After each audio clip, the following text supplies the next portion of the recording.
daerah yang dapat dinilai dengan uang, termasuk di dalamnya segala bentuk kekayaan yang berhubungan dengan hak dan kewajiban daerah tersebut dalam kurun waktu 1 tahun. APBD juga merupakan instrumen dalam rangka mewujudkan pelayanan dan peningkatan kesejahteraan untuk tercapainya tujuan negara.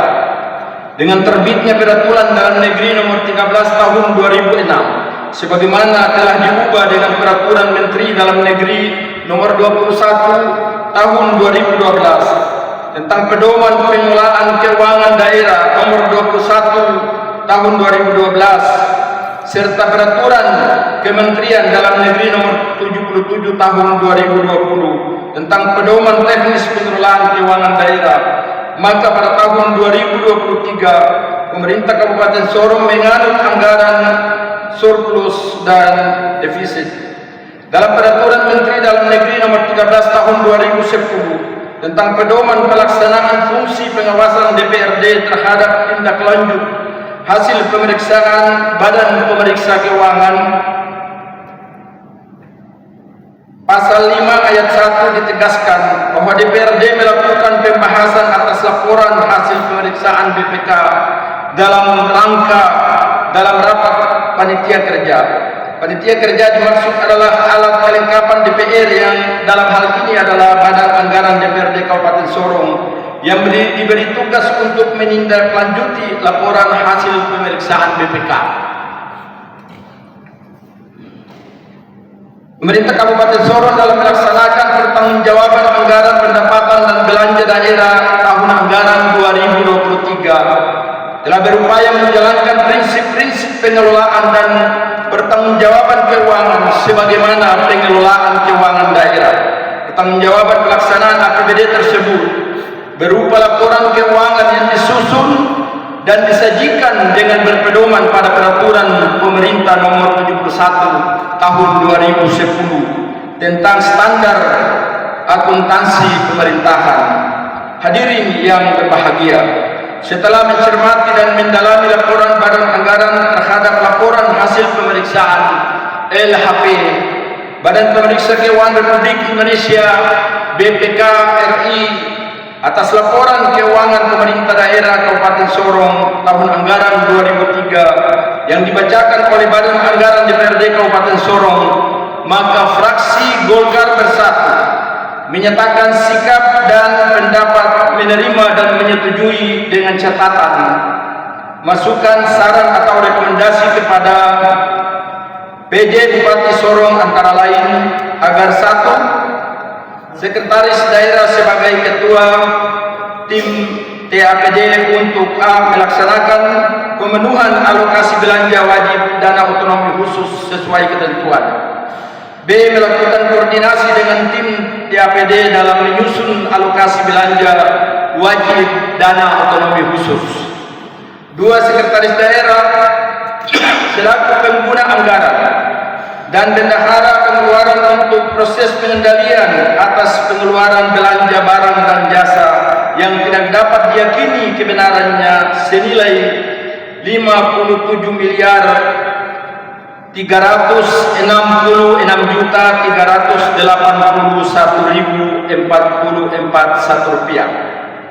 3. Kepala Dinas Pekerjaan Umum dan Penataan Ruang dan Kepala Dinas Perumahan dan Kawasan Pemukiman selaku pengguna anggaran untuk memulihkan kelebihan pembayaran belanja honorium penanggung jawab pengelola keuangan dengan cara menyetorkan ke kas daerah senilai 1.026.372.000 rupiah, terdiri dari Dinas PUPR senilai 816.840.000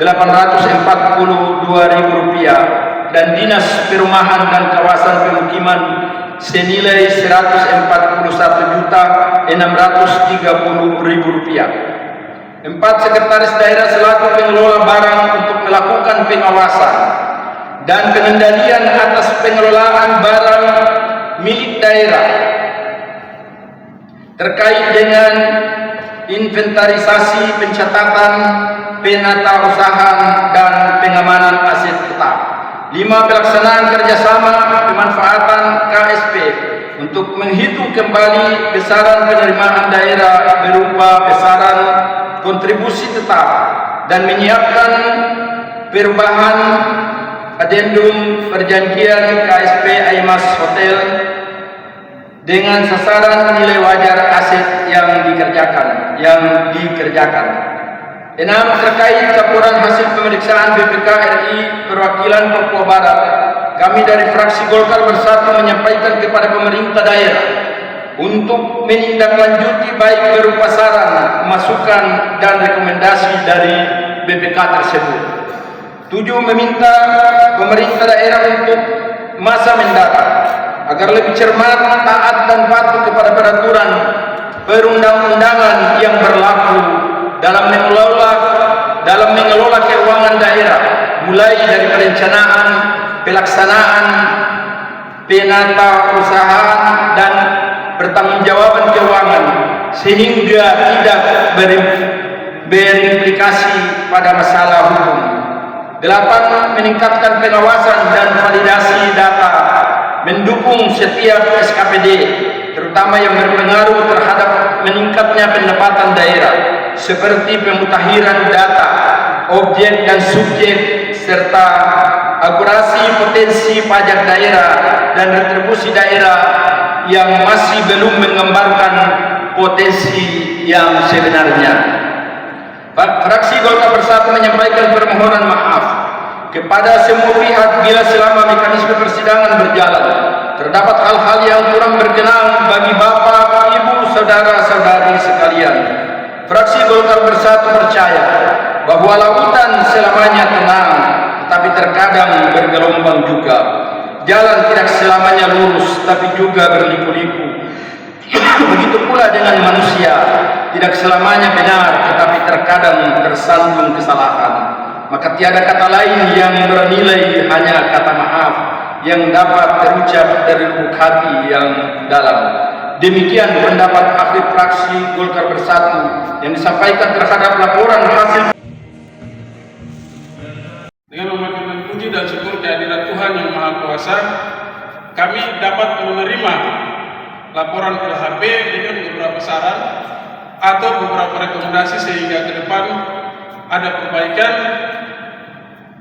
dalam pembangunan atau anggaran Kabupaten Sorong ke tahun-tahun berikutnya.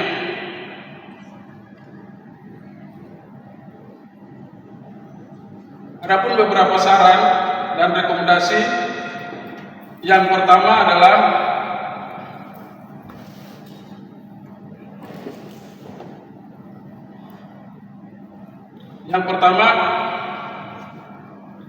rekomendasi kami dari fraksi PDI Perjuangan, peningkatan pengawasan untuk DPH Migas Khusus. Yang kedua, dana BOS yang selama ini diterima oleh sekolah-sekolah mohon diawasi lebih baik lagi sehingga data yang diterima itu real sesuai dengan hasil pertanggungjawaban. Yang ketiga, untuk bantuan hibah, kami dari fraksi PDI Perjuangan disarankan untuk lebih tertuju kepada bantuan kelompok atau organisasi sehingga mempermudah dalam pertanggungjawaban.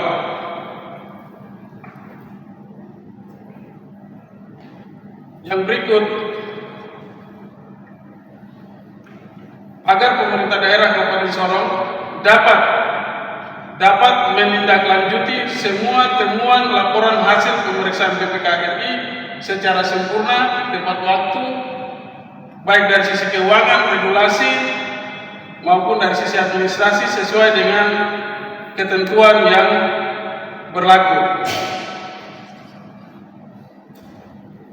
Hadirin sidang dewan yang terhormat,